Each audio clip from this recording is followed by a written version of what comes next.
Well, hello there. What's up, ladies and gentlemen? It's Brennan, and I'm B-Man X45, and today we're coming at you with another video. We have a review for the new Spider-Man No Way Home film by Sony and Marvel. I just went and saw it today in 2D. It was really great. I really enjoyed it. So without further ado, I'm going to get another sip from my liter of cola, and we will get into it.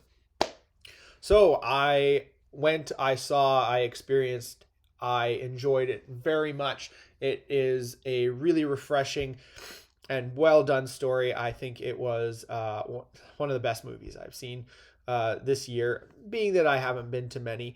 Definitely think Marvel hit it out of the park, and I am really impressed with everything they did. So this video will have spoilers in it. We are going to go into what happened in the video. So if you do not want to know what happens in the movie, you should go watch the movie and then come and have this discussion and watch this video. If you don't care about spoilers, let us get into it. The movie does have Andrew Garfield and Tobey Maguire. It does have the Spider-Mans from the alternate universes, as well as the enemies, which we saw on the show. I know we saw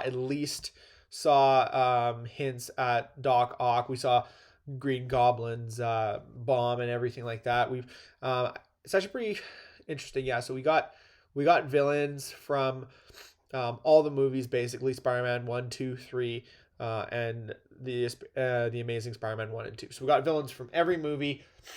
So that's really cool.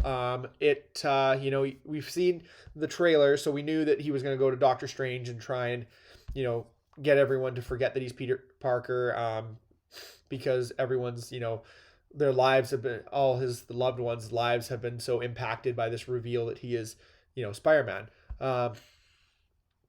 The beginning of the movie is a little bit slow, as to be expected with, setting up all the things that are happening to them and what was going to happen. Matt Murdock makes a show in one scene, Daredevil. That was incredibly cool, really cool little Easter egg, and hopefully it means we will get to see, him in future projects now that Disney has kind of amalgamated everything Marvel into their one Marvel, and there's not on Netflix anymore. So I'm hoping that we will get to see more of that. So that's really cool. That was a really cool Easter egg and really cool fan service, especially the part where he catches the brick that comes through the window and he's like, "I'm a really good lawyer." those classic one-liners. Yeah, so that was really cool early on in the movie.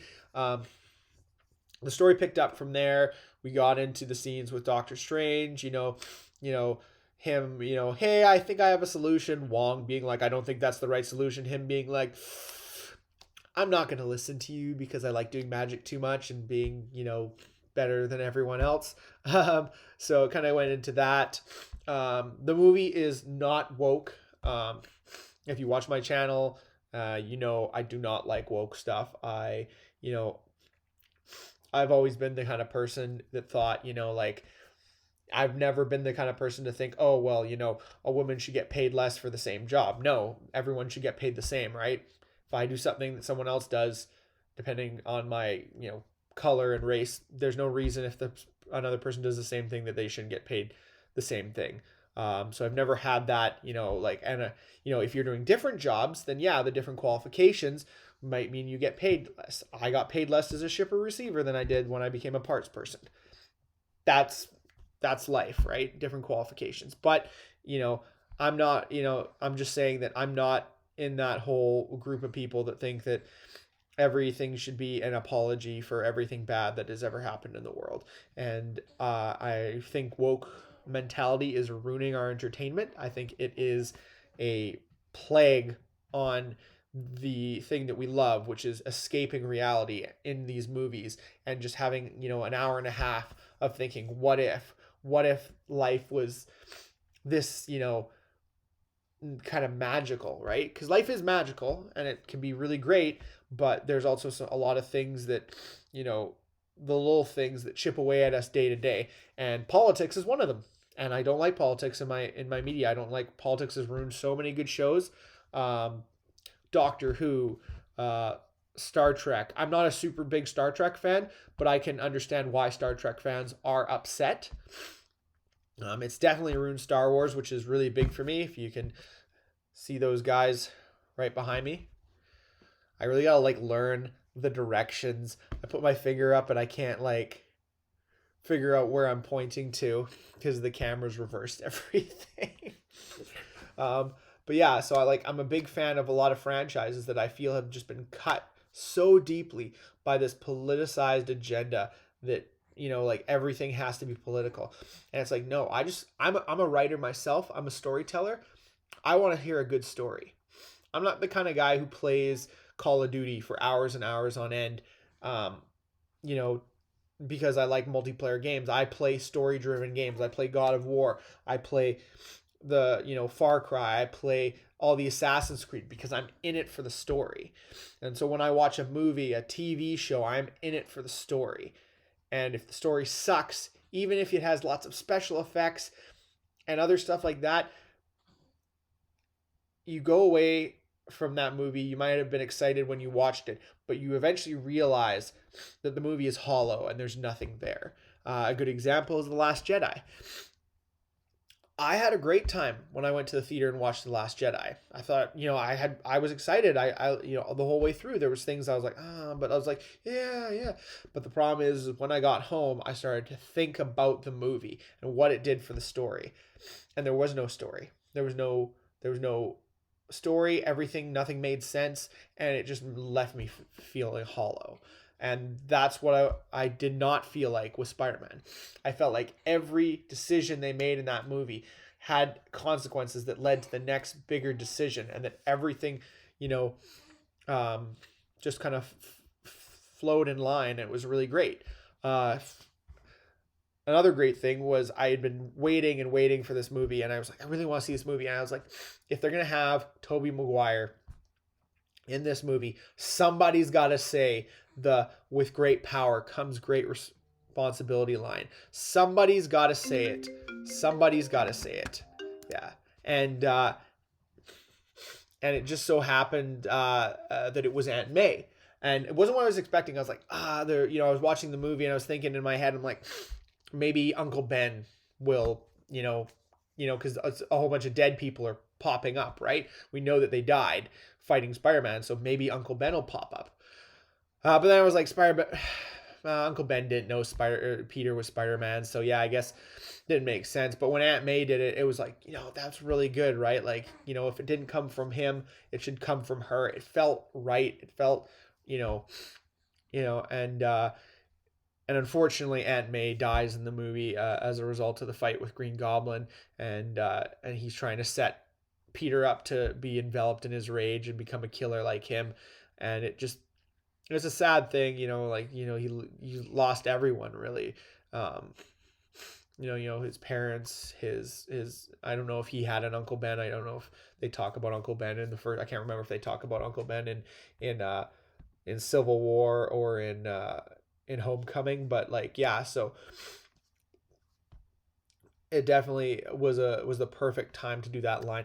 I'm definitely a big fan of reusing popular lines because they have an impact. They impact, and you can see that impact in the story. Like the thing, like they didn't just say the line because they said the line. It has an impact.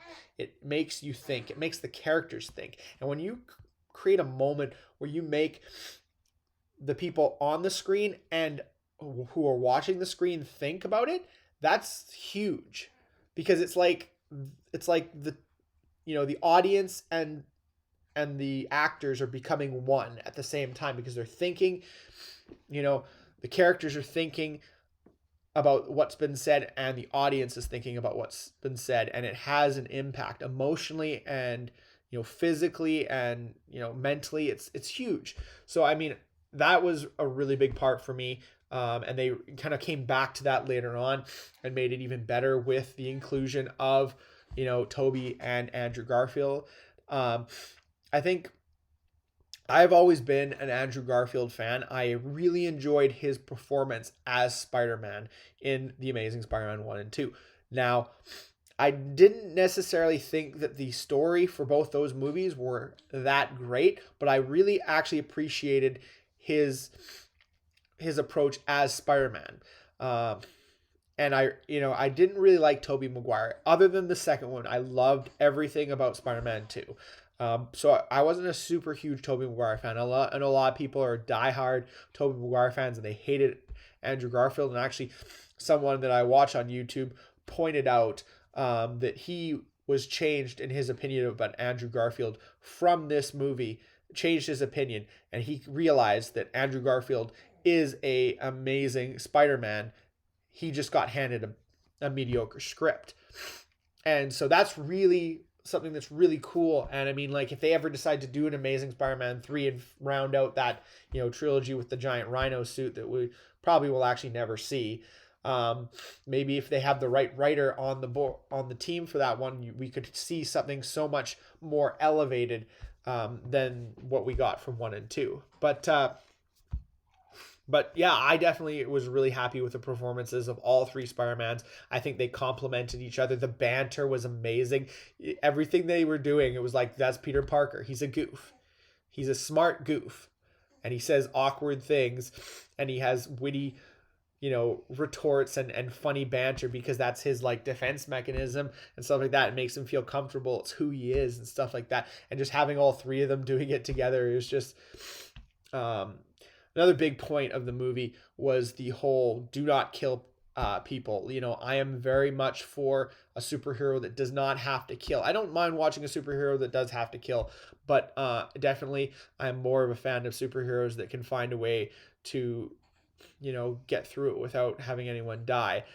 And that was something that was actually really refreshing about this movie because if you remember Homecoming, nobody died. The Vulture didn't have to die in Homecoming, but then we had, the Mysterio ended up killing himself, pretty much in the second movie in No Way Home. Far From Home. My apologies. So, it always seems like they have that a lot of time. The villain ends up killing himself, but it's really refreshing when the hero can save even the villain, and that was something he was able to do in this movie. He wanted to fix it. He wanted to save, the villains. It wasn't his problem, but he made it his problem because he's Spider-Man. Because he gets in there, he gets involved, he gets to be part not of the problem, but he also wants to be part of the solution and to save people. And he does that, and it was his aunt's pushing that got him into that mentality, and it felt right that he would, even with everything that happened, he would, do what he could to save everyone. And that was really cool. We got to see Doc Ock, because that was one of the really cool aspects of Spider-Man 2 was the redeemability of a villain, right? Like, what makes a villain, and what, like, is it just they're innately evil, or they just make bad choices because they don't feel like they have any other choice, or because of some external factor. Norman Osborn couldn't control his darker side. His darker side took over, and he didn't have the willpower to fight against it. Sometimes he didn't want to fight against it, which is wrong, but it also makes him a victim as well as a villain. So we saw that like victimization of all the different villains and stuff like that, who they could have been versus who they were. And who Spider-Man is as a person is someone that listens and someone that reaches out and tries to help, because that's what his family taught him to do. That's what they did. They helped people when they were in need. Anyways, no, it was definitely a really good movie. The pacing was really great. Like I said, the beginning of the movie was a little bit slow. Benedict Cumberbatch, Doctor Strange, was really, really integral to the movie, and it was really good. I like the differing opinions between him and Spider-Man. The ending was something of a twist for me, having everyone have to forget him, like everyone and stuff like that. It's like almost like he didn't exist and stuff like that. That was definitely it was something that I don't disagree with it, but I feel like, where do we go from here? Like, where do we go from here? Is he gonna have to find some way to get some people to remember him, or are we just gonna cut him from the Avengers movies? Is he not gonna be part of that now? Or are we gonna have some way to fix this? Is maybe Doctor Strange gonna fix this in his multiverse movie that's coming up, which was one of the secret endings. I don't know. We'll see. We'll definitely see. I really like the inclusion of Venom in that last scene. That was kind of cool.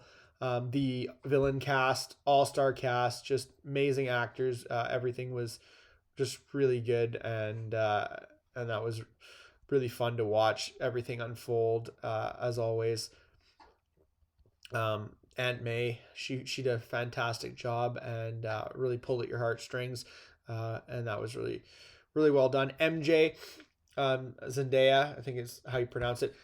Excellent job as MJ. I am a personal, like one of the things I didn't like about the Tobey Maguire movies is that the MJ from that, Kirsten Dunst, always seem like an airhead. And when I got to see Gwen and how smart she was and how she complimented Peter, that's another reason I really liked the Andrew Garfield, because I felt like they were better matched than MJ and Toby's coupling. So when I see Zendaya play a intelligent, confident Mary Jane who knows what she's doing and is doing her best to help as someone who doesn't have superpowers, that is inspiring, and that's really cool, and it makes the characters complement each other and just seem like a real pairing, like something you would expect of of Spider-Man and whoever he fell in love with. So I'm really hoping they find some way to reconnect in somehow, especially with his friends, because like he's taking the sacrifice on himself, and I don't think he should undo that.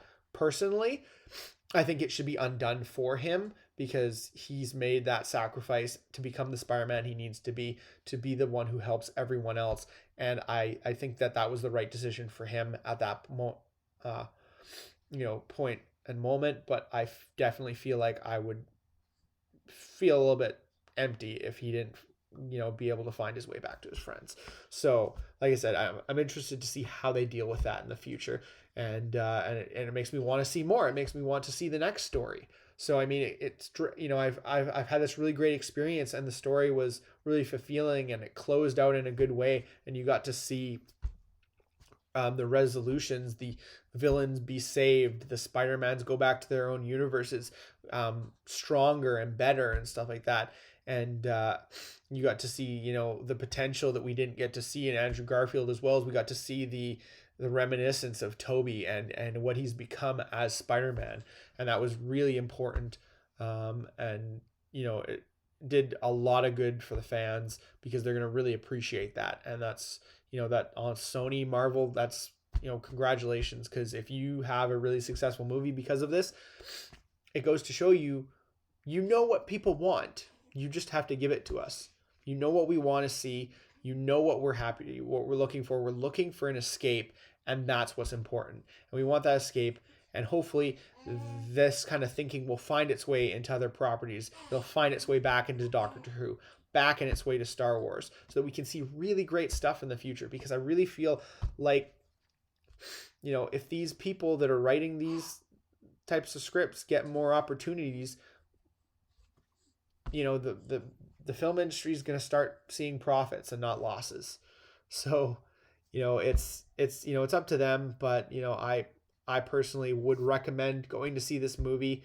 I'm not one kind of guy who sees movies multiple times, but if you love Spider-Man, go see this multiple times, because it's worth it, and it's fun, and it's funny, and it makes sense, and everything fits, and it's just a really great movie, and it's great to be able to say that, to be able to sit down and say that I saw a great movie. I'll give it a, I don't know what, 10 out of 10. It's pretty high, but yeah, I'll give it a 10 out of 10. I'm not the biggest critic. I don't find faults in things. Like I said, the beginning was a little bit slow, but I can understand that in a movie, and it, especially in a sequel and stuff like that, they have to set up the course that they're taking. So I'm not really critical on a lot of things. I do want to understand a little bit more about the whole Eddie Brock situation. I thought he was in the same universe as Spider-Man, but I'm not quite sure now if he isn't in the same universe, or he just got moved to a different location because of the spell. That's unclear to me, so it'll be interesting to see how they play that. And like I wouldn't even mind seeing more Spider-Mans. Like honestly, like if they had to do it again where Spider-Mans from the multiverse showed up, I wouldn't mind seeing like a Miles Morales and a Gwen Stefani Spider-Man like into the Spider-Verse. That could be really cool. And if as long as it makes sense in the context of the story, it could be really great.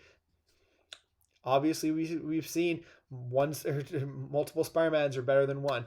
So all power to them, and hopefully we will see just more good movies come out of Marvel, and they will forget this whole like MCU thing that they've been doing, and just start focusing on creating really great stories that are really entertaining and respect the characters that they're the properties that they're trying to do, and just show a good all-around story. Because and it's not just important that you respect the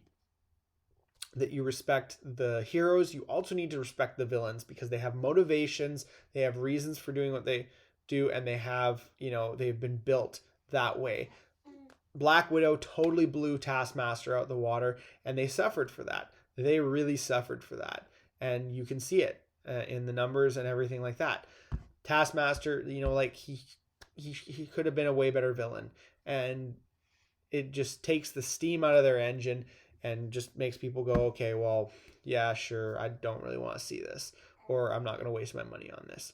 So, I mean, if one thing they can do is take a lesson from this and learn how to do things forward, I mean, that'd be great. I'm not holding my breath, but we'll see what happens. If you guys enjoyed this video, make sure to leave a comment down below. Hopefully, we can do some more reviews. Like I said, I'm going to try to do a Doctor Who Flux review if I can bring myself to get through the last episode. It is really hard, and yeah, it's just not the same as what it used to be. But I enjoy this movie thoroughly, and I can't wait to pick it up for my collection when it comes out on Blu-ray later on. And yeah, that's about all I have to say about that. That's all the time we have for this video. If you enjoyed today's content, be sure to smash that like button, subscribe to the channel, and hit the bell for notifications so you don't miss 1 minute of the fun. That's all for now, folks.